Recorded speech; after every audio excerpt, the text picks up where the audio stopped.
এই আন্তর্জাতিক সাক্ষরতা দিবসে আমাদের বর্ধমান জেলায় এই সময়কালের মধ্যে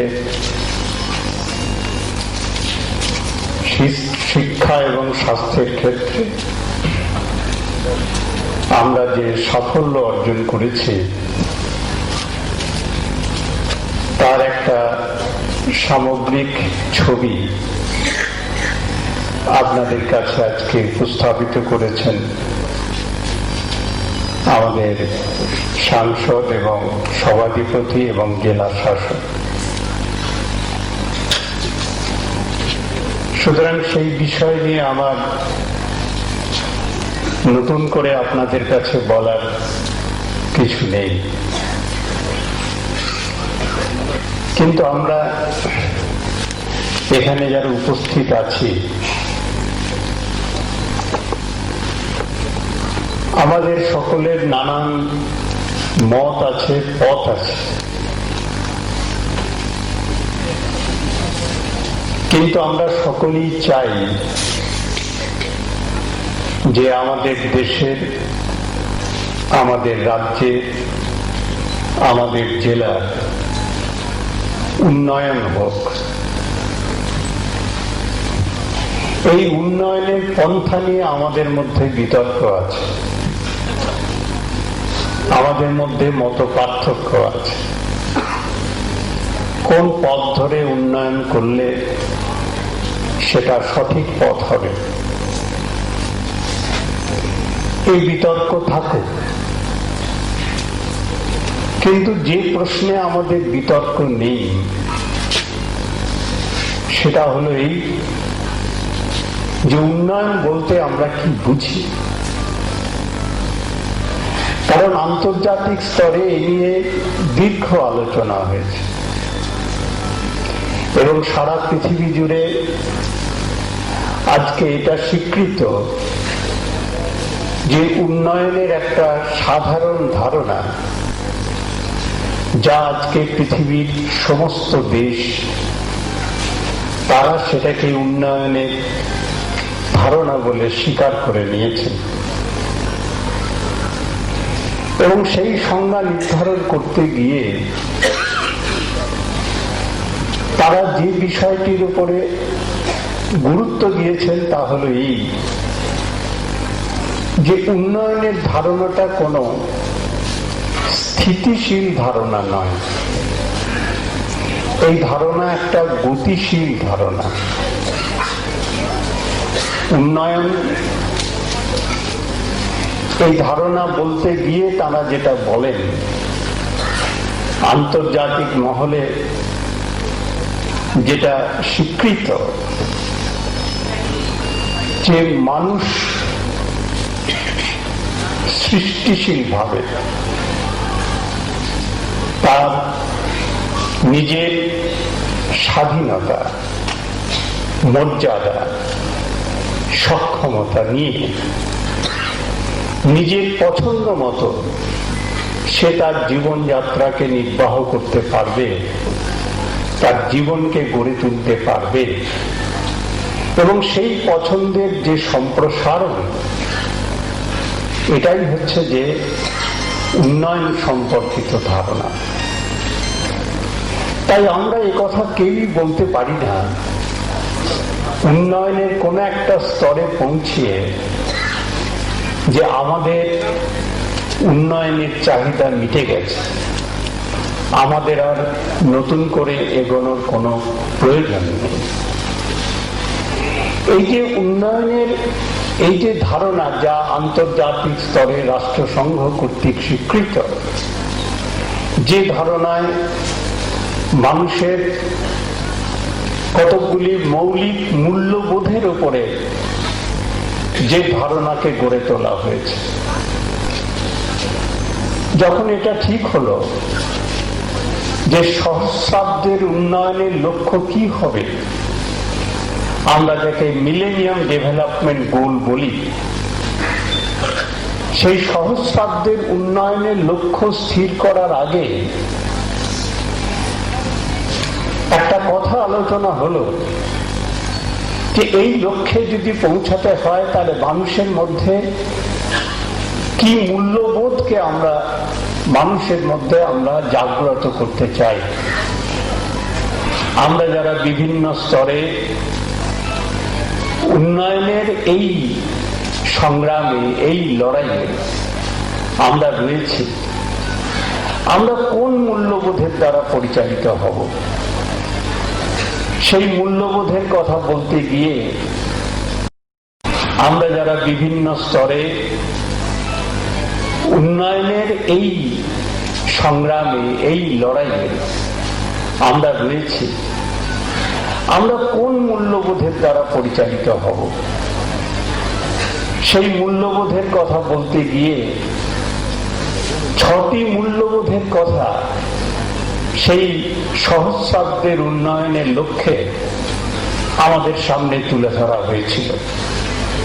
বলা হয়েছিল যে এই লক্ষ্যে গুরুত্বপূর্ণ যে মূল্যবোধগুলি আছে তা হল স্বাধীনতা, ফ্রিডম, ইকুইটি, মানুষের মধ্যে সাম্য, বলা হলো সলিডারিটি, আমরা প্রত্যেকের সঙ্গে যে একটা ভ্রাতৃত্ববোধ, আমাদের নিজেদের মধ্যেকার যে ঐক্য, সেটাকে হচ্ছে যে আমাদের এই মূল্যবোধে মানুষের যে সলিডারিটি, তাকে আমাদের দেখতে হবে। বলা হলো রেসপেক্ট টু নেচার, যে প্রকৃতি থেকে আমার জন্ম হয়েছে, যে প্রকৃতির মধ্যে আমি বসবাস করি, সেই প্রকৃতিকে সম্মান জানাতে হবে, তাকে ভালোবাসতে হবে, তার সঙ্গে আমাকে কিভাবে আমি তাকে নিয়ে এগিয়ে যেতে পারি সেই সম্পর্কে আমার ধারণাকে স্বচ্ছ করতে হবে। বলা হলো শেয়ার্ড রেসপন্সিবিলিটি, অর্থাৎ দায়িত্বের সমভাবে দায়িত্বকে আমাদের নিজেদের মধ্যে ভাগ করে নিতে হবে। এটা আমাদের সকলের দায়িত্ব বলে মনে করতে হবে। এটা কারণ একক দায়িত্ব বলে মনে করার কোনো ক্ষেত্র নেই। সমস্ত মানুষের মধ্যে এই চেতনাকে জাগ্রত করতে হবে যেটা কারণ কোনো বিশেষ একজনের বা দুজনের বা তিনজনের বা চারজনের অথবা নির্দিষ্ট কোনো ব্যক্তির দায়িত্ব নয়, আমাদের সকলের দায়িত্ব এই চেতনায় মানুষের কাছে নিয়ে যেতে হবে। এবং এই মূল্যবোধগুলিকে যদি আমরা অবলম্বন করে আমরা যদি আমাদের সেই ধারণাকে আমরা গড়ে তুলতে পারি, তাহলে সেই লক্ষ্যের দিকে আমরা অগ্রসর হতে পারব। কিন্তু এই ধারণার ক্ষেত্রে বলা হলো সব থেকে বড় হাতিয়ার কি? বড় হাতিয়ার হলো মানুষ। বলল উন্নয়নের সব থেকে বড় সম্পদ কি? কি রিসোর্স? উন্নয়ন বলতেই আমরা তখন কি বলি? আমরা যারা বিভিন্ন রাজনৈতিক দলের কর্মী, আমরা বলি আমাকে টাকা দেন, আমার রাস্তা করতে হবে, আমাকে পানীয় জল করতে হবে, আমাকে স্কুল করতে হবে, আমার আরো বেশি টাকা চাই, আমার আরো বেশি পরিকল্পনা চাই। কিন্তু বলা হলো উন্নয়নের সব থেকে বড় সম্পদ কি? বলা হলো উন্নয়নের সব থেকে বড় সম্পদ হচ্ছে একটা আত্মবিশ্বাসী, যে তার নিজের মূল্য সম্পর্কে যার মধ্যে সেই আত্মবিশ্বাস সৃষ্টি করতে পেরেছে, সেই আত্মবিশ্বাসী মানুষই হচ্ছে সব থেকে বড় সম্পদ, বড় রিসোর্স। তাই সমগ্র উন্নয়নের কেন্দ্রবিন্দুতে হচ্ছে মানুষ, আর সেই মানুষই হচ্ছে সব থেকে বড় রিসোর্স আমার উন্নয়নে। সেই মানুষকে আমি কিভাবে দেখছি, কেমন ভাবে গড়ে তুলছি, কিভাবে আমি তাকে তার মধ্যে সেই কনফিডেন্স, সেই ডিগনিটি, সেই সম্মান, সেই আত্মমর্যাদা, সেই আত্মবিশ্বাস আমি কেমন করে গড়ে তুলতে পারব? যেটাই হবে আমার সব থেকে বড় সম্পদ, যে সম্পদের উপরে দাঁড়িয়ে আমরা আমাদের সেই লক্ষ্যে পৌঁছতে পারি, যে লক্ষ্যে মানুষ তার জীবনের যে পছন্দ, সেই পছন্দ মতো স্বাধীনতা এবং মর্যাদা নিয়ে সে এগিয়ে যেতে পারে। এবং সেই কারণে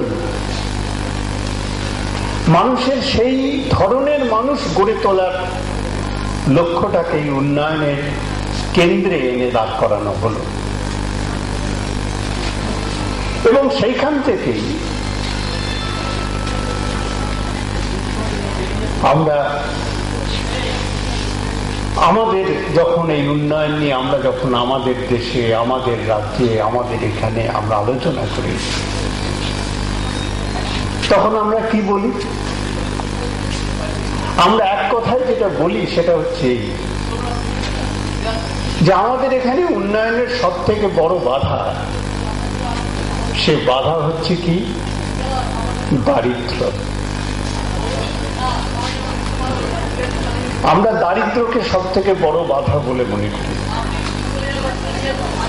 কিন্তু যখনই আমরা দারিদ্রের কথা বলি, তখনই আমাদের চোখের সামনে দারিদ্রের আর্থিক রূপটাই হচ্ছে বড় হয়ে আমাদের সামনে দেখা দেয়।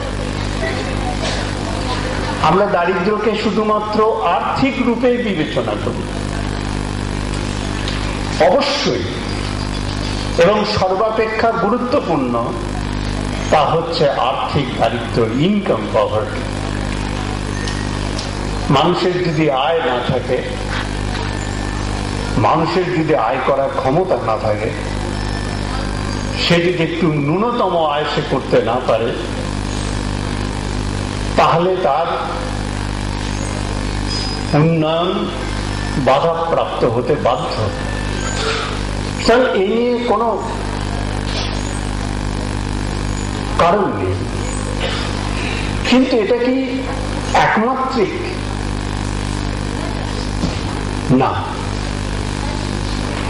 তাই বলা হলো যে উন্নয়ন কেবলমাত্র এটা নয় যে তার আয়ের হচ্ছে অভাবটাই একমাত্র নয়, এটা শুধু এর উপরেই নির্ভর করে না। এর সঙ্গে যেটা যুক্ত সেটা হচ্ছে তার কতগুলো মৌলিক ক্ষমতা, যে ক্ষমতা তাকে একটা পরিপূর্ণ সৃজনশীল মানুষ হিসাবে বিকশিত হতে বাধা দেয়। সেই ক্ষমতাটাও যদি তার মধ্যে আমি সঞ্চারিত করতে না পারি, সেটাও একটা দারিদ্র্যের বড় দিক। এবং আর্থিক দারিদ্র্য এর সঙ্গে সম্পর্কযুক্ত। আমি সেই জন্য যদি এটাকে বলি যে আর্থিক দারিদ্র্য শুধু এই দিয়েই বিচার, অর্থ দিয়েই বিচার হয় না। যদি মানবিক ভাবেও আমি যদি তার মধ্যে কতগুলো ক্ষমতাকে আমি যদি সঞ্চারিত করতে না পারি, তাহলে সেই দারিদ্র হচ্ছে তাকে পিছিয়ে নিয়ে যায়। আমি অনেক জায়গায় বলি যে আমাদের অনেকেই যদি আমি আয়গত ভাবে দেখি, তাহলে দেখবো আমাদের আয় আমাদের কম বলে আমরা কতগুলো কাজ করছি না তা না। যেমন ধরুন, আজকে আলোচনায় উঠেছে, উদয় খুব সুন্দর করে বলেছে, আজকে আপনাদের এখানে মাতৃত্ব এবং মাতৃত্বকালীন মায়েদের স্বাস্থ্য এবং শিশু যাতে যখন জন্ম নেবে বড় দিক। এবং আর্থিক দারিদ্র্য এর সঙ্গে সম্পর্কযুক্ত। আমি সেই জন্য যদি এটাকে বলি যে আর্থিক দারিদ্র্য শুধু এই দিয়েই বিচার, অর্থ দিয়েই বিচার হয় না, যদি মানবিক ভাবেও আমি যদি তার মধ্যে কতগুলো ক্ষমতাকে আমি যদি সঞ্চারিত করতে না পারি, তাহলে সেই দারিদ্র হচ্ছে তাকে পিছিয়ে নিয়ে যায়। আমি অনেক জায়গায় বলি যে আমাদের অনেকেরই যদি আমি আয়গত ভাবে দেখি, তাহলে দেখবো আমাদের আয় আমাদের কম বলে আমরা কতগুলো কাজ করছি না তা না। যেমন ধরুন, আজকে আলোচনায় উঠেছে, উদয় খুব সুন্দর করে বলেছে, আজকে আপনাদের এখানে মাতৃত্ব এবং মাতৃত্বকালীন মায়েদের স্বাস্থ্য এবং শিশু যাতে যখন জন্ম নেবে সে যাতে প্রাতিষ্ঠানিক যত্ন পেতে পারে, এটা আমরা কতখানি করতে পারছি এর উপর আমাদের একটা বড় সাফল্য নির্ভর করে।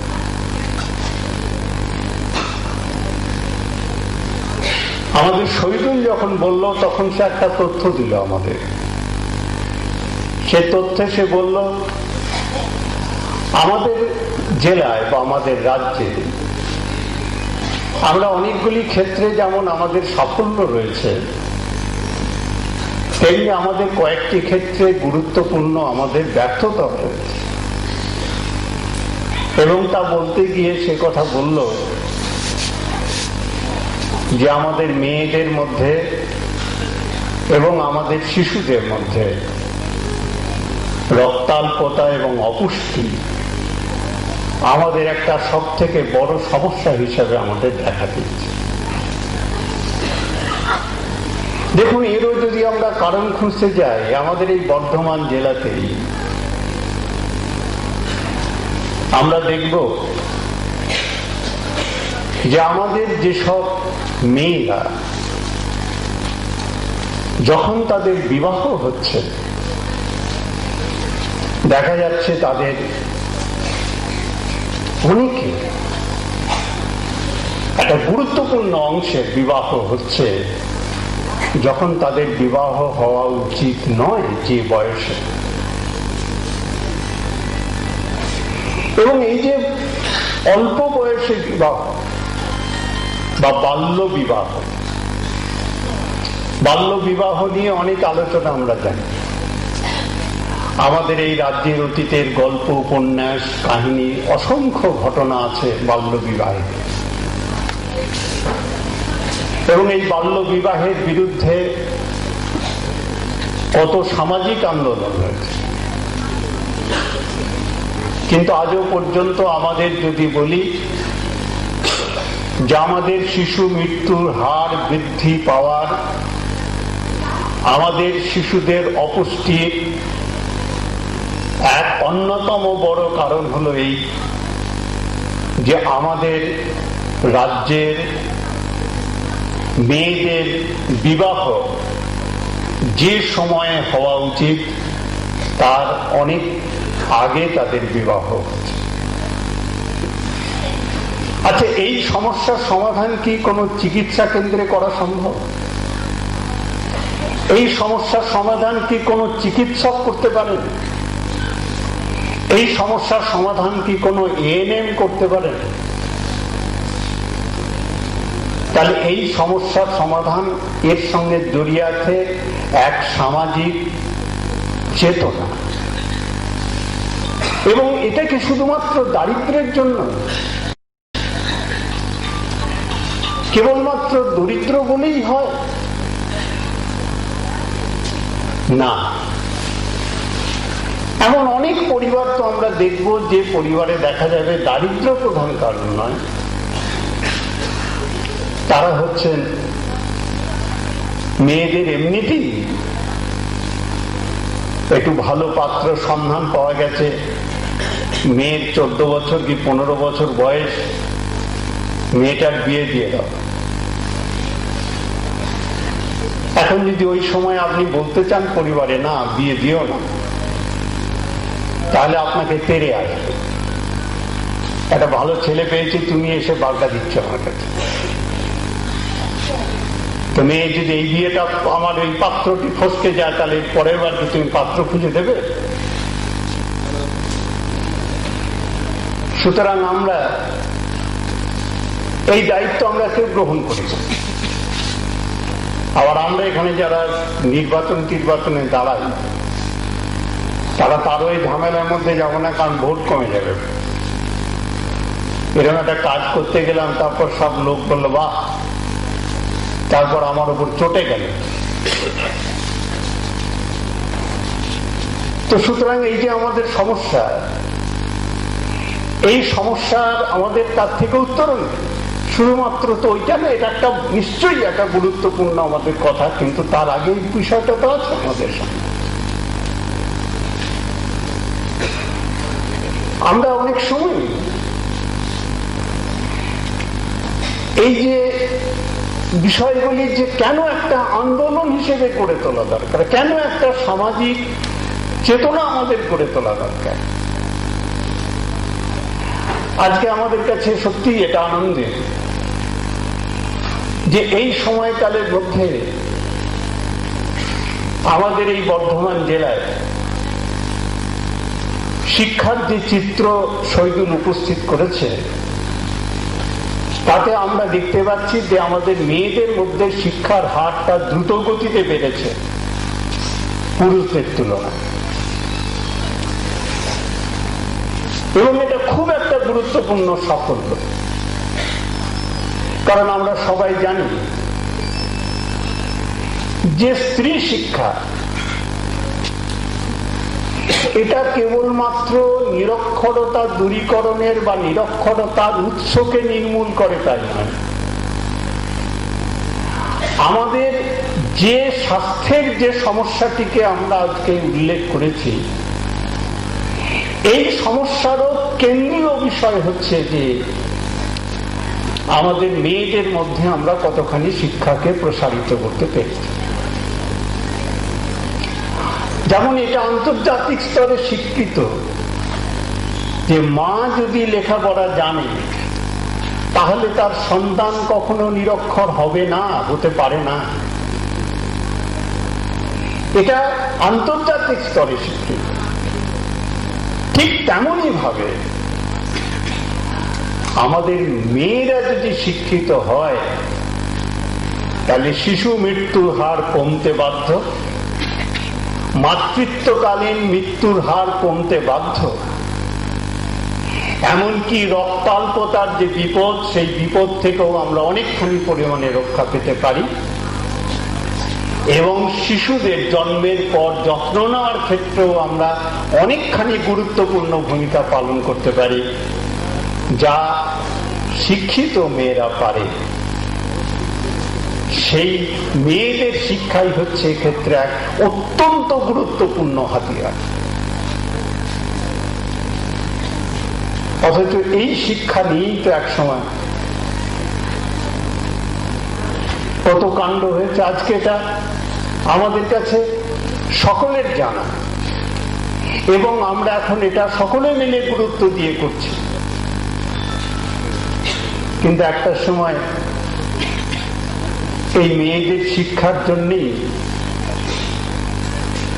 বিদ্যাসাগর মশাইকে কতখানি লাঞ্ছনা এবং গঞ্জনা সহ্য করতে হয়েছিল।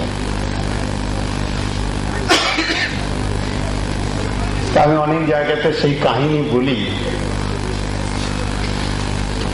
যে বিদ্যাসাগর মহাশয় এবং মদন মোহন তর্কালঙ্কার।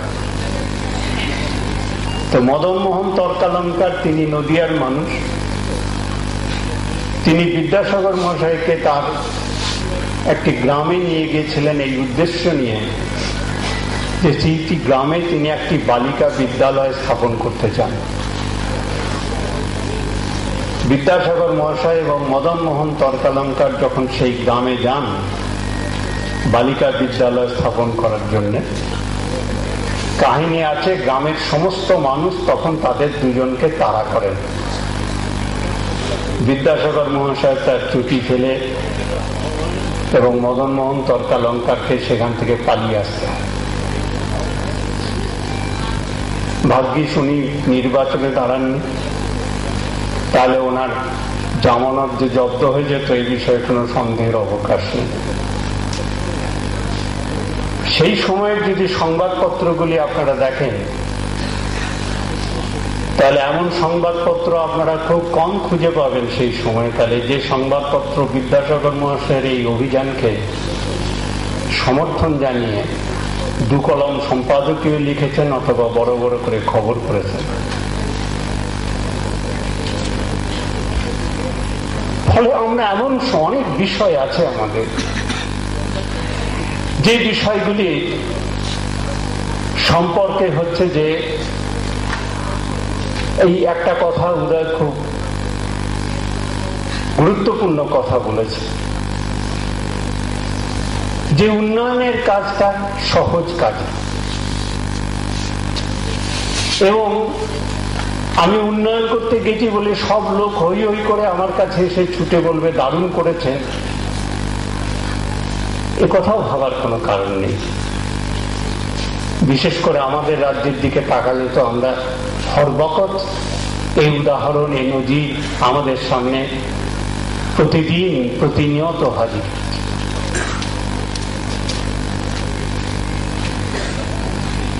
ফলে আমাদের মধ্যে সেই কথাটা কবিগুরুর পশ্চাতে রেখেছো যারে সে তোমার এই পশ্চাতে টানিছে। তাহলে সেই জায়গাতে যদি আমি মানুষের সেই চেতনাকে যদি আমি না দূর করতে পারি, সেই মানবিক দারিদ্র্যকেও যদি আমি মোকাবেলা করতে না পারি, তাহলে উন্নয়নের যে ধারণা যে আকাঙ্ক্ষা তাকে আমরা রূপ দিতে পারবো না। এবং সেই কারণেই আমাদের কাছে সব থেকে বড় প্রশ্ন এসে দাঁড়িয়েছে সারা দুনিয়া জুড়েই আজকে, সেটা আলোচিত স্বীকৃত, যে উন্নয়ন মানে কেবলমাত্র আর্থিক উন্নয়ন নয়। একটা দেশের আর্থিক বিকাশ কত দ্রুত গতিতে হলো এর উপরেই সেই দেশের উন্নয়ন নির্ভর করে না। উন্নয়ন নির্ভর করে সেই দেশের মানুষের, তার উন্নয়নের যে কতগুলো মাপকাঠিকে নির্ধারণ করা হয়েছে সেই মাপকাঠিগুলোর ক্ষেত্রে সে কিভাবে অগ্রসর হচ্ছে। যেখানে মানুষের এক্সপ্যানশন অফ চয়েস, মানুষের পছন্দের বিস্তার ঘটছে, শুধু তাই নয়, সেটা সে স্বাধীনভাবে আত্মবিশ্বাসের সঙ্গে আত্মমর্যাদার সঙ্গে সে করতে পারছে কিনা, আর তা করার জন্য যে সক্ষমতা তার মধ্যে গড়ে তোলা দরকার সেই সক্ষমতা তার মধ্যে গড়ে উঠছে কিনা। এবং এটাই আমাদের সামনে সব থেকে বড় বিচার করতে গিয়েই আমাদের কাছে দুটো বিষয়, মৌলিক বিষয় আমাদের সামনে এসেছে। তার মধ্যে শিক্ষা এবং স্বাস্থ্য দুটো কেন্দ্রীয় বিষয় হিসেবে আমাদের কাছে, যে আমরা যদি এক্ষেত্রে হস্তক্ষেপ করতে না পারি এবং সেই চেতনাকে যদি আমরা বিকশিত করতে না পারি, তাহলে আজকের এই সময়ে আমরা এগিয়ে যেতে পারবো না। আমি আজকে এই প্রসঙ্গ বলতে গিয়ে আমি আপনাদের কাছে আজকে কবিগুরুর একটা গুরুত্বপূর্ণ কথা আপনাদের শোনাতে চাই। ইউরোপ যাত্রার ডায়েরিতে কবিগুরু লিখছেন, এটা স্মরণে রাখা কর্তব্য, পৃথিবীতে যেখানে এসে তুমি থামবে সেখান হতেই তোমার ধ্বংস আরম্ভ হবে। কারণ তুমি একলা থামবে, আর কেউ থামবে না। জগৎ প্রবাহের সঙ্গে সমগতিতে যদি না চলতে পারো, তো প্রবাহের সমস্ত সচল বেগ তোমার উপরে এসে আঘাত করবে, একেবারে বিদীর্ণ বিপর্যস্ত করে দেবে, কিংবা অল্পে অল্পে ক্ষয়প্রাপ্ত হয়ে কালস্রোতের তলদেশে অন্তর্হিত হয়ে যাবে। হয় অবিশ্রাম চলো এবং জীবন চর্চা করো, নয় বিশ্রাম করো এবং বিলুপ্ত হও। পৃথিবীর এই রকমই নিয়ম। আজকের গোটা দুনিয়া যে গতিতে এগিয়ে চলেছে, সেই গতিতে, সেই সমগতিতে এগিয়ে চলার চেষ্টা না করে যদি আমি থামতে চাই, তাহলে তিনি বলছেন সেখান থেকেই আমাদের মৃত্যুর শুরু, সেখান থেকেই আমাদের ধ্বংসের শুরু, এবং ক্রমেই আমরা ক্ষয় পেতে থাকব এবং ধীরে ধীরে আমরা লুপ্ত হতে যাব। সুতরাং উন্নয়নের এই যে সামগ্রিক জগৎ প্রবাহের এই গতির সঙ্গে যদি আমাদের নিজেদের মেলাতে হয়, তাহলে আমাদের কিভাবে আমরা তাকে মানুষের মধ্যে সেই চেতনাকে সঞ্চারিত করব। আজও আমাদের মধ্যে যে পশ্চাৎপদতাকে নিয়ে আমাদের মানুষকে আমরা ভাবছি, দেখছি, তাকে বজায় রেখে, তাকে সেইখানে দাঁড় করিয়ে রেখে আমরা হাজার চেষ্টা করলেও আমরা এগোতে পারবো না। তা আমাদেরকে ধ্বংসের দিকে নিয়ে যাবে। তাই আমাদের সামনে একটা বড় প্রশ্ন আমাদের সকলের সামনে এসেছে। আমরা যে যা মতের বিশ্বাসী হই, শরিক হই না কেন, আমরা মানুষের কাছে সেই দায়বদ্ধতা নিয়ে আমরা মানুষের কাছে যেতে পারবো কিনা, সেই শেয়ার রেসপন্সিবিলিটি আমরা সকলে মিলে শেয়ার করবো কিনা, যার মধ্য দিয়ে আমি মানুষের কাছে এই বিষয়গুলিকে আমরা নিয়ে যাব। শিক্ষা সম্পর্কে আমাদের অনেক আলোচনা হচ্ছে। শিক্ষাকে আমরা দেখি কিভাবে? শুধুই কি নাম সই করতে পারা, শুধুই কি অক্ষর চিনতে পারা, এই কি আমাদের শিক্ষার লক্ষ্য? আমরা মনে করি যে যে কথাটা এখানে আলোচনায় এসেছে, অজানাকে জানা, অচেনাকে চেনা,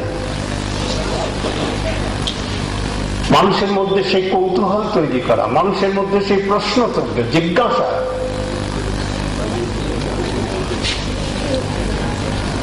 নদী তুমি কোথা হইতে আসিয়াছ, মানুষের মধ্যে সেই প্রশ্ন জাগিয়ে তুলতে হবে, যার মধ্য দিয়ে সে জানতে চাইছে, এবং সেই জানার আকাঙ্ক্ষা তার মধ্যে যত তৈরি হবে, ততই তার মধ্যে শিক্ষাকে সে গ্রহণ করতে পারবে। আমরা যারা শিক্ষার অঙ্গনে বারবার করে এই কথাটা আমরা বলি যে যদি শিক্ষাকে সেই দৃষ্টিভঙ্গি থেকে আমরা আমাদের নতুন প্রজন্মের কাছে নিয়ে যেতে না পারি, তাকে যদি আমরা কেবলমাত্র প্রণালীবদ্ধ ধারণার মধ্যে আমরা নিয়ে যাই, তাহলে সেই শিক্ষা দিয়েও কিন্তু আমরা যে লক্ষ্যে পৌঁছতে চাই তা যেতে পারবো না। সেই কারণে আমাদের এই গোটা আন্দোলনে সেই চেতনাটাও আমাদের কাছে খুব গুরুত্বপূর্ণ। এখানে অনেক প্রেরক রয়েছে, অনেকে শিক্ষার সঙ্গে যুক্ত মানুষও রয়েছেন যারা এই কাজে নিযুক্ত রয়েছে। আমাদের রাজ্যে আমার এক সময় সৌভাগ্য হয়েছিল এই জেলাতে আমাদের প্রাথমিক শিক্ষার সঙ্গে যারা যুক্ত, সর্বশিক্ষা অভিযানে যাদের এক অন্যতম গুরুত্বপূর্ণ ভূমিকা, তাদের সঙ্গে কথা বলার। আমাদের প্রাথমিক শিক্ষা কেন্দ্রগুলি, আমাদের যে সাক্ষরতা কেন্দ্রগুলি, আমাদের যে ধরনের যে এসএসকে আমরা যেটাকে বলি শিশু শিক্ষা কেন্দ্রগুলি, এই সমস্ত কেন্দ্রগুলি যেখানে আমরা শিক্ষা দিচ্ছি, শিক্ষা দেওয়ার কাজে আমরা যেখানে আছি, আমরা সেখানে শিক্ষাকে কিভাবে দিচ্ছি, কিভাবে তাদের মধ্যে সঞ্চারিত করছি, এটাও হচ্ছে আজকে একটু আমাদের গুরুত্ব দিয়ে এই মুহূর্তে আপনাদের কাছে তুলছি। এই কারণে যে এক সময় বলেছি যে সাক্ষরতার কাজ করো, মানুষের মধ্যে যাও, শিক্ষাকে নিয়ে যাও, আমরা অনেক সাফল্য অর্জন করেছি। কিন্তু এখন আর একটা কথা আমাদের এই মুহূর্তে বোধহয় বলার প্রয়োজন এসে পড়েছে, এবং সেই কথাটা বলার জন্য আমি আমার কথা না বলে কবিগুরুর কথাই বলতে চাই। এই কারণে যেখানে এমন অনেকেই আছেন যারা আজীবন শিক্ষা দেওয়ার দানের কাজে নিজেদেরকে নিযুক্ত রেখেছেন, অনেকেই আছেন যারা সেই কাজ সক্রিয়ভাবে করছেন, তাদের সেই অভিজ্ঞতা, তাদের সেই জ্ঞান, তার সঙ্গে আমার কোনো তুলনা চলে না। সুতরাং আমি এই ক্ষেত্রে কোনো কথা বলা, আমার মনে হয় আমার দিক থেকে সেটা খানিকটা স্পর্ধার প্রকাশ হবে। কবিগুরু তাই একটা কথা বলেছেন যেটা আমি আপনাদের কাছে শোনাতে চাই, যার মধ্য দিয়ে একটা অনেক বড় সত্য আমাদের কাছে হয়তো প্রতিভাত হবে।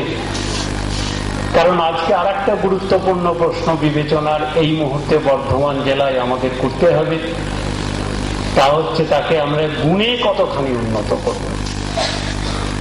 পরিমাণে আমরা অনেকটা সাফল্য অর্জন করেছি, যা সংখ্যা তত্ত্বের মধ্য দিয়ে প্রকাশিত হয়েছে, কিন্তু আমরা গুণে তাকে কতখানি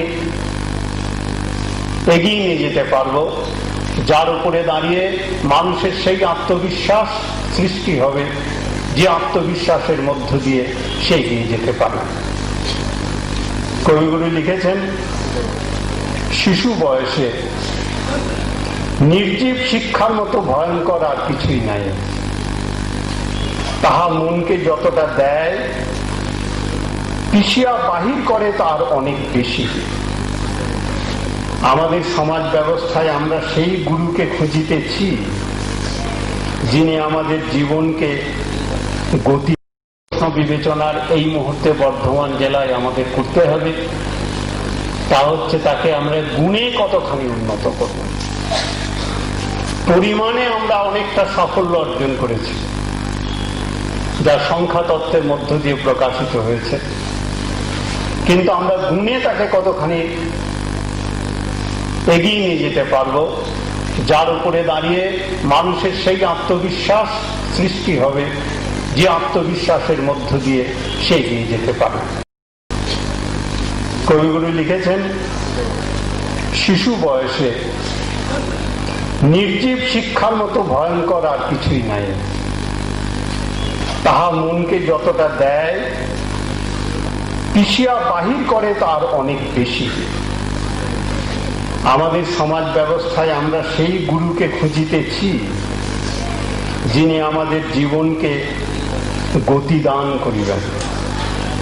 আমাদের শিক্ষা ব্যবস্থায় আমরা সেই গুরুকে খুঁজিতেছি যিনি আমাদের চিত্তের গতিপথকে বাধামুক্ত করিবেন। যেমন করিয়াই হোক সকল দিক হইতে আমরা মানুষকেই চাই, তাহার পরিবর্তে প্রণালীর বটিকা গিলাইয়া কোন কবিরাজ আমাদিগকে রক্ষা করিতে পারিবেন না। আমরা কি চাই? আমরা মানুষকেই চাই। তাই আমাদের শিক্ষায় সেই রকম গুরুকেই আমরা খুঁজি যে গুরু মানুষ তৈরি করতে পারবে। আজকে এই প্রশ্নটাও আমাদের সকলের কাছে অত্যন্ত গুরুত্বপূর্ণ, যে যদি সেই দিকটাও আমরা আজকে আমাদের আলোচনায়, আমাদের চিন্তায়, আমাদের চেতনায় আমরা নিয়ে আসতে পারি, তবেই শিশুর কাছেও শিক্ষা হয়ে উঠবে আনন্দের, খেলার, সে আকর্ষণ অনুভব করবে। আমরা একটা কথা বারবার করে এখানে বলি, আমাদের যারা সমাজ বিজ্ঞানী তারা আলোচনা করেন যে আমাদের অনেক ছেলে মেয়ে স্কুলে ভর্তি হয়, কিন্তু কতজন ছেলে মেয়ে আমাদের স্কুলে থাকে, কতদূর পর্যন্ত থাকে, কত ক্লাস পর্যন্ত পড়ে, সেই তথ্য যখন আমরা দেখি, সেই তথ্য কিন্তু আমাদের উৎসাহিত করে না। শিশুরা ভর্তি হয় আমাদের স্কুলে, এখন প্রায় আমাদের এই বর্ধমান জেলায় প্রায় 100% শিশুই ভর্তি হচ্ছে স্কুলে, কিন্তু কতজন তারা স্কুলে থাকছে, কত বছর তারা স্কুলে থাকছে, কত বছর তারা পড়াশোনার সঙ্গে যুক্ত থাকছে। ফলে দেখা যাচ্ছে কিছুদিন বাদেই যখন সে স্কুল ছেড়ে দিচ্ছে, চর্চা যখন তার শেষ হয়ে যাচ্ছে, আবার সে নিরক্ষরতার অন্ধকারে সে ডুবে যাচ্ছে। আমাদের জেলাতেই আমাদের সব থেকে বড় তিক্ত অভিজ্ঞতা আছে। আমরা আমাদের জেলায় যখন সাক্ষরতার আন্দোলন করেছিলাম 90-এর দশকে, যার কথা উদয় আপনাদের কাছে বলেছেন, আমাদের প্রয়াত জাহিদিদার কথা, পরবর্তীকালে আমাদের জেলা পরিষদের সভাধিপতি হয়েছিলেন মদন ঘোষ, তার কথা। সেই সময়ে সমস্ত পঞ্চায়েত নয়, বর্ধমান জেলার সমস্ত রাজনৈতিক দল, দলমত নির্বিশেষে সকলে মিলে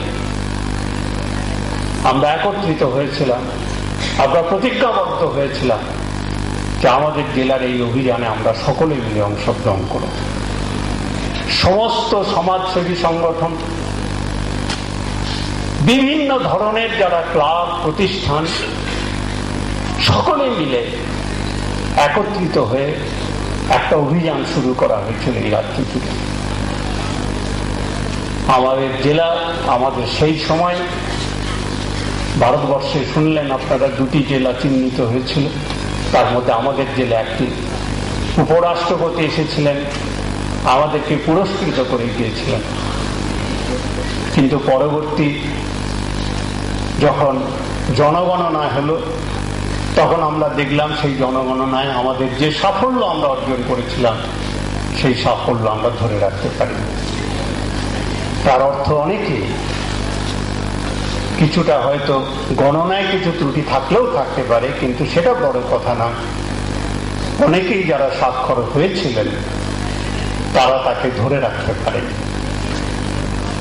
তাহলে আমাদের কাছে এটাও একটা বড় গুরুত্বপূর্ণ প্রশ্ন, তা হচ্ছেই যে শিক্ষার অঙ্গনে আমি তাকে কতখানি, কতদিন ধরে রাখতে পারছি। কিন্তু এই ধরে রাখার প্রশ্নে সব থেকে বড় বিষয় হলো এই যে যিনি ধরে রাখবেন সেই গুরুর কাছ থেকে আমরা কি চাই, সেই গুরু শিক্ষাকে সেইভাবে জীবন্ত করে আমার শিশুর কাছে মেলে ধরতে পারছেন কিনা।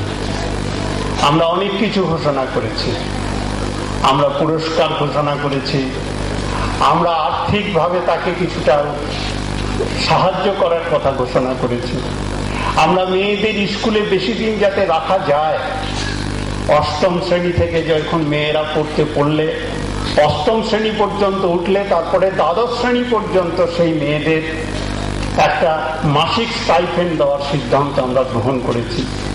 আমাদের লক্ষ্য হয়ে মেয়েরা যেন স্কুল ছেড়ে চলে না যায়, সেই উৎসাহ, সেই উদ্দীপনা, সেই আনন্দ আমার সেই শিশুদের মধ্যে গড়ে তুলতে পারছেন নাকি না সেই নির্জীব শিক্ষা, যা ভয়ঙ্কর বলে কবিগুরু বলেছেন, সেই নির্জীব শিক্ষা তার মধ্যে সঞ্চারিত হচ্ছে। সুতরাং এই ভয়ঙ্করতাকে আমাদের পরিহার করে আমাদের সেইভাবে হচ্ছে আমাদের গোটা কর্মকাণ্ডে আমাদের এগিয়ে নিয়ে যেতে হবে।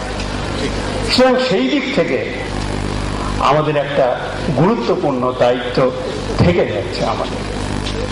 আমরা স্বাস্থ্য নিয়ে অনেক কথা বলেছি, এখানে মাতৃত্বকালীন স্বাস্থ্য, শিশু স্বাস্থ্য নিয়ে কথা হয়েছে, কিন্তু স্বাস্থ্যের কথা উঠলেই যেটা আমরা বারবার করে বলি, বিশেষ করে আমরাও কিছুটা আমাদের প্রচার মাধ্যমের দ্বারা প্রভাবিত হই, তারাও আমাদের চেতনাকে প্রভাবিত করেন। স্বাস্থ্য ধারণাতেই আমাদের প্রথমে আসে হাসপাতাল, আমাদের আসে চিকিৎসা কেন্দ্র, আমাদের আসে প্রাইমারি হেলথ সেন্টার, আমাদের সেখানে ডাক্তারবাবু কতক্ষণ আছেন, নার্স কতক্ষণ আছেন, কত ওষুধ সেখানে পাওয়া যায়, রোগ নির্ণয়ের কি কি ব্যবস্থা দিয়ে আছে। আমরা এই বিষয়গুলোকে স্বাস্থ্যের সর্বাপেক্ষা গুরুত্বপূর্ণ অঙ্গ বলে অনেকেই আমরা মনে করি। আমাদের যারা জনপ্রতিনিধি আছেন তারা তাদের এলাকায় মনে করেন যে তারা একটা বড় সাফল্য অর্জন করতে পারবেন যদি এলাকায় একটা হাসপাতাল গড়ে তুলতে পারেন, এবং সেখানে যদি তারা করতে পারেন 10টা লোককে বলতে পারবেন আমি দেখো হাসপাতাল করেছি, তার জন্য তারা আন্দোলন করতে পারে। কিন্তু আমরা সকলেই জানি, প্রত্যেকে আমরা জানি যে আমাদের দেশে যত মানুষ হাসপাতালে চিকিৎসার জন্য আসেন, এদের 70% চিকিৎসার জন্য হসপিটালে ভর্তি হওয়ার কোনো প্রয়োজন ছিল না যদি আমরা কয়েকটি সাধারণ বিষয় আমরা তাদের মধ্যে দিতে পারতাম। আমরা যদি তাদের একটু ভালো পানীয় জল দিতে পারতাম, আমরা যদি সকলকে রোগ প্রতিষেধক ব্যবস্থার আওতায় আমরা নিয়ে আসতে পারতাম, আমরা যদি আমাদের মায়েদের ক্ষেত্রে এই যে মাতৃত্বকালীন সময়ে যদি আমরা তাদের রক্তাল্পতার বিষয়টিকে যদি আমরা কিছুটা পরিমাণে আটকাতে পারতাম, আমাদের যদি মাতৃস্তন্য যথাসময়ে পান করার যদি শিশুদের সেই ব্যবস্থা আমরা নিতে পারতাম, আমাদের পরিবেশ, আমাদের পরিচ্ছন্নতা, কেবলমাত্র শুধুমাত্র খাওয়ার আগে আমরা যদি হাত ধোয়ার একটা অভ্যাস আমাদের শিশুদের মধ্যে, আমাদের নিজেদের মধ্যে আমরা গড়ে তুলতে পারি, তাহলেও পরীক্ষা সমীক্ষায় দেখা গেছে যে আমাদের পেটের রোগ হচ্ছে যে প্রভূত পরিমাণে তাতে আমাদের হ্রাস পেতে পারে। আমাদের এই সবই হচ্ছে প্রধান রোগ, অথচ এই সাধারণ বিষয়গুলি কিন্তু একসময় আমাদের স্কুলে মাস্টারমশাই প্রথমে যিনি ক্লাস টিচার ছিলেন, আমার ছেলেবেলায় মনে পড়ে যে ক্লাস টিচার প্রথমে এসে দেখতেন আমার হাতের নখ, পায়ের নখ, সেগুলো আমি কেটেছি কিনা, ময়লা আছে কিনা, দেখতেন চুলটা আমি আঁচড়েছি কিনা। এমন কতগুলো সাধারণ কথা যা এমনি ছেলেদের মধ্যে সেই বোধকে জাগ্রত করে, সেই ধারণাকে জাগ্রত করে, যেগুলো অবশ্য কর্তব্য কাজের মধ্যে পড়ে, এবং তা যে কতখানি আমাদের পরবর্তী জীবনে তা উপকার করে এটা আমরা সকলে জানি। সুতরাং এই যে সাধারণ যে আমাদের কতগুলো, আমরা কত কিছুদিন আগে আমার যতদূর মনে পড়ে যে এই পঞ্চায়েত যে তৈরি হয়েছে, সেই পঞ্চায়েত নির্বাচনের আগে আমাদের গলসি থানার একটি গ্রামে, সেই গ্রামের মানুষ আমাদের সারা দেশ জুড়ে পোলিও খাওয়ানোর তারিখ স্থির করা হয়েছে, অমুক তারিখে সমস্ত ছেলে মেয়েদের পোলিও খাওয়ানো হবে। স্বাস্থ্য টিম তৈরি হয়েছে, তারা গ্রামে গ্রামে সেই দিন পোলিও খাওয়াতে যাবে। গলসির একটি গ্রাম, গ্রামটি আমার নামটা মনে নেই, সেই গ্রামে যখন পোলিও খাওয়াতে যাচ্ছে তখন মায়েরা তার শিশুকে কোলে নিয়ে তারা বলেছে আমাদের শিশুকে আমরা পোলিও খাওয়াতে দেব না। কেন না, দাবি হচ্ছে তাদের গ্রামে যতক্ষণ না বিদ্যুৎ আসবে ততক্ষণ তারা তাদের শিশুদের পোলিও খাওয়াতে দেবে না।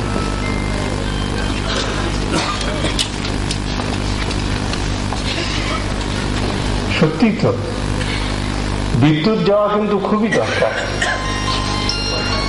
বিদ্যুৎ দেওয়াটা কিন্তু তার দাবিটা কিন্তু কোনো অযৌক্তিক না, কিন্তু আমরা কেমন করে এটাকে সমর্থন করব?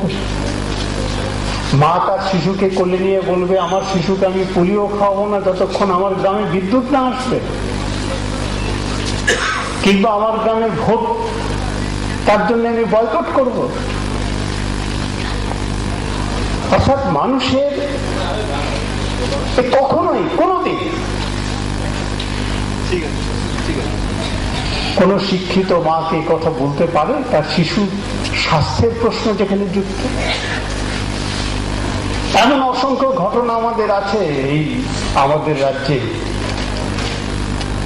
মায়েদের মধ্যে এমন একটা ধারণা তৈরি হয়েছে পোলিও খাওয়ালে শিশুর স্বাস্থ্য খারাপ হয়, মারা যেতে পারে, এবং তার জন্য বাধা দিয়েছে, তার জন্য আটকানো হয়েছে। এমন ঘটনাও তো আমাদের এখানে প্রতিনিয়ত ঘটছে।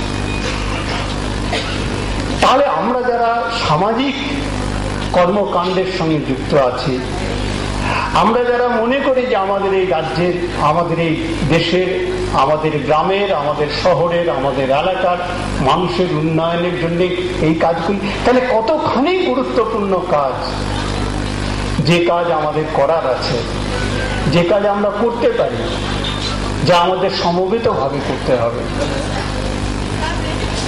মানুষের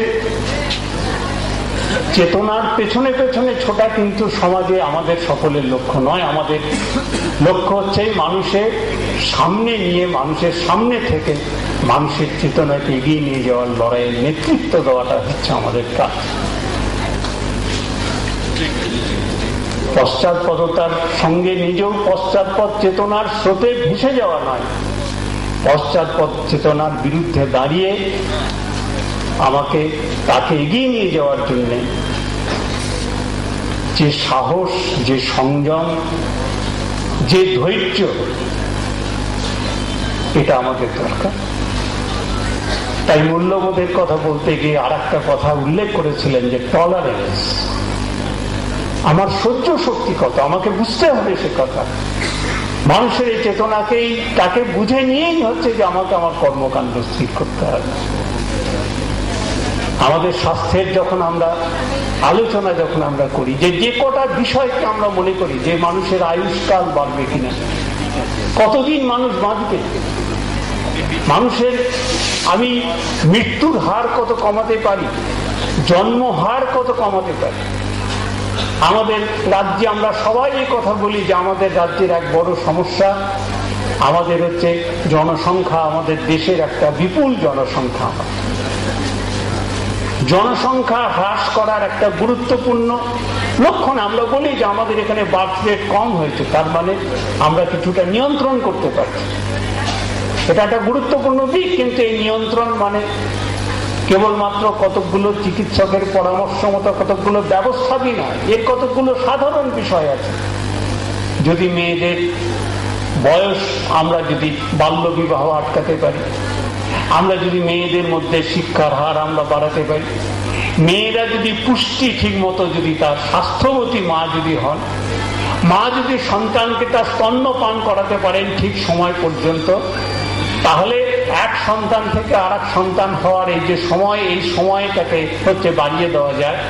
তার ফলে অধিক সন্তানের জন্মকে আটক করা যায়। তার জন্য অন্য যে সব পদ্ধতি আছে, জন্ম নিয়ন্ত্রণের পদ্ধতি, তার থেকে এই পদ্ধতি অনেক অনেক বেশি বৈজ্ঞানিকরা স্বীকৃত পদ্ধতি বলে মনে করে। তাহলে গোটা বিষয়টাকে নিয়েই হচ্ছে যে আমাদের স্বাস্থ্যের আন্দোলন, শিক্ষার আন্দোলন। সেই জন্য একটার সঙ্গে এত পরস্পর অঙ্গাঙ্গী ভাবে যুক্ত যে একটাকে বাদ দিয়ে আর একটার কথা বিবেচনা করা যায় না। তাই স্বাস্থ্যের কথা যখন বলবো তখন তার মূল কেন্দ্রে যেমন শিক্ষা আছে, আবার শিক্ষাকে যখন আমরা বলবো তারও মূল কেন্দ্রে আছে সেই বৈজ্ঞানিক চেতনার উন্মেষ, যে বৈজ্ঞানিক চেতনার মধ্য দিয়ে মানুষ তার কুসংস্কার থেকে মুক্ত হতে পারে, মানুষ তার পুরনো ধ্যান ধারণা থেকে মুক্ত হতে পারে, মানুষ কতগুলো যে অনেক দিন ধরে গড়ে ওঠা তার মধ্যে যে একটা চেতনা আছে, সেই চেতনার বিরুদ্ধে সে লড়তে পারে। যে চেতনা পশ্চাৎপদ, যে চেতনা কুসংস্কারাচ্ছন্ন, তার থেকে সে বেরিয়ে আসতে পারে। যদি তার থেকে সে বেরিয়ে আসতে না পারে, তাহলে আমরা এই লড়াই, এই আন্দোলনকে আমরা সেই দিক থেকে এগিয়ে নিয়ে যেতে পারবো না। এবং সব কথা শেষ করার আগে, এই সব কাজ করার ক্ষেত্রে আমি মনে করি যে আমাদের নানা স্তরে আমরা যারা প্রশাসনের সঙ্গে যুক্ত আছি, সেই নির্বাচিত যারা রয়েছেন, যারা কর্মচারী হিসেবে, আধিকারিক হিসেবে আছেন, তাদের সকলের কাছে আমি একটা কথা বলতে চাই, এই সমগ্র কাজে প্রশাসনের একটা, গভর্নেন্সের একটা অত্যন্ত গুরুত্বপূর্ণ ভূমিকা আছে। রাষ্ট্রসংঘের মহাসচিব ছিলেন কোফি আন্নান। তিনি একটা অত্যন্ত গুরুত্বপূর্ণ কথা তিনি বলেছিলেন। তিনি যে কথাটা বলেছিলেন, সে কথাটা তিনি বলছেন, good governance perhaps is the single most important factor in eradicating poverty and promoting development.